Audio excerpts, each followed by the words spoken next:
قلبه يفقد كرامه وينذل، يلك ما يرضيته يتأذى بس ما يزعل.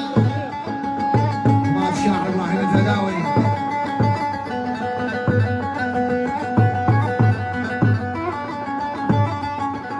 كل كلمة طلعت منك مثل الفشك جتالة، لازم اشيل القلب واحط واحد بداله.